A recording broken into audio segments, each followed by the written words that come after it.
akan menjelaskan mengenai apa itu peran pendidikan luar sekolah dan cabang-cabang PLS yang ada dalam lembaga pendidikan. Assalamualaikum warahmatullahi wabarakatuh. Perkenalkan, nama saya Zakina Aurelia, NIM 12. Di sini saya akan menjelaskan peran pendidikan luar sekolah.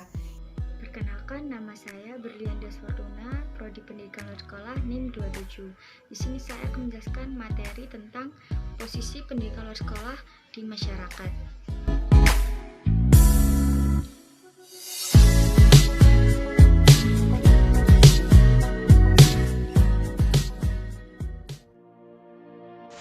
Pendidikan luar sekolah sebagai subsistem dalam sistem pendidikan nasional yang ada di Indonesia. Pada kenyataannya, pendidikan luar sekolah tidak hanya melakukan aspek pengajaran, tetapi sama halnya dengan aspek pendidikan formal pada umumnya. Pendidikan luar sekolah membelajarkan mereka yang tidak diajarkan oleh sistem persekolahan. Karena itulah, pendidikan luar sekolah diciptakan untuk tidak menyaingi, tetapi untuk mendukung dan membantu sistem persekolahan. Pendidikan luar sekolah membuka berbagai jenis dan pola pendidikan dan pengajaran bagi mereka atau siapapun yang tidak mendapatkan kesempatan pada jalur pendidikan sekolah, serta bagi mereka yang sudah ikut program persekolahan tapi masih membutuhkan pengetahuan, keterampilan, dan sikap yang tidak diperoleh dari jalur sekolah. Masalah pendidikan dalam pendidikan sekolah menyebabkan pendidikan luar sekolah mengambil peran untuk membantu sekolah dan masyarakat dalam mengurangi masalah tersebut. Menurut Sujana, mengemukakan bahwa pendidikan luar sekolah adalah sebagai pelengkap, penambah, dan pengganti. Yang pertama, peran PLS sebagai pelengkap pendidikan sekolah. Peran PLS di sini untuk memenuhi kebutuhan dan melengkapi kebutuhan belajar masyarakat. Oleh karena itu, program-program PLS pada umumnya dikaitkan dengan lapangan kerja dan dunia usaha seperti latihan keterampilan.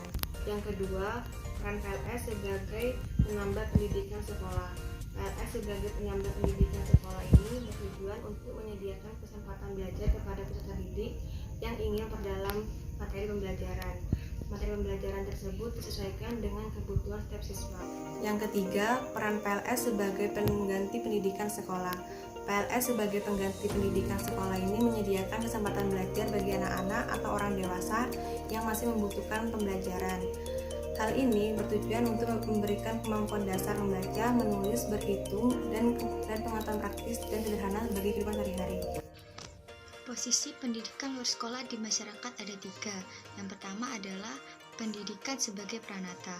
Pengertian pendidikan sebagai peranata sendiri ialah lembaga sosial atau kelompok sosial. Pendidikan sebagai peranata bertanggung jawab di lingkungan pemerintah untuk membina pendidikan seperti Depdiknas atau Departemen Pendidikan Nasional.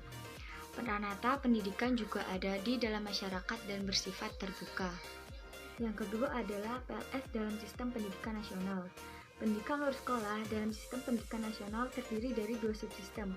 Yang pertama adalah pendidikan sekolah dan yang kedua adalah pendidikan luar sekolah. Subsistem pendidikan sekolah mencakup pendidikan formal dan subsistem pendidikan luar sekolah mencakup pendidikan non-formal. Pendidikan nasional bertanggung jawab dalam mengembangkan subsistem pendidikan formal dan pendidikan non-formal. Yang ketiga adalah sistem pendidikan luar sekolah dalam kaitannya dengan suprasistem pendidikan. Pembangunan di Indonesia mempunyai beberapa sistem, yaitu sistem pendidikan nasional, sistem ideologi nasional, sistem politik nasional, sistem budaya nasional, dan sistem hamka merata yang saling berkaitan satu sama lain.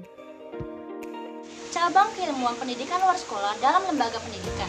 Cabang-cabang keilmuan pendidikan luar sekolah dalam lembaga pendidikan diantaranya adalah filsafat pendidikan, psikologi pendidikan, kurikulum, dan bimbingan konseling. Pertama, filsafat pendidikan.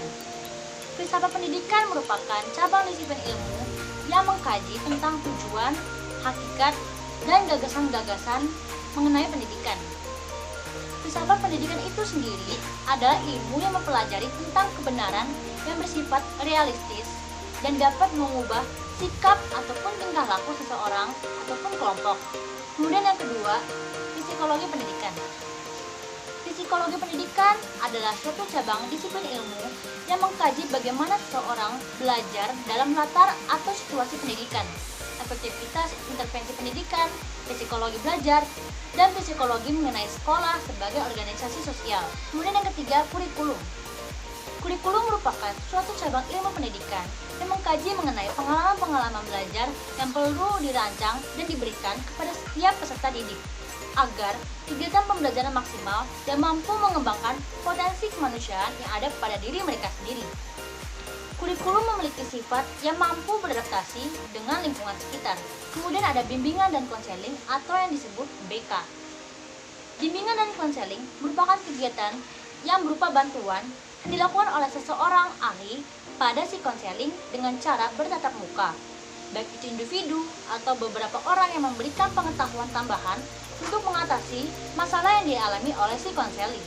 Tujuan dari bimbingan dan konseling ini adalah membantu individu atau beberapa orang untuk mengembangkan diri secara optimal dengan tahap perkembangan yang dimilikinya, seperti kemampuan, dasar dan bakat-bakatnya, dan latar belakangnya, seperti latar belakang sekolah, pendidikan, dan status sosial ekonomi.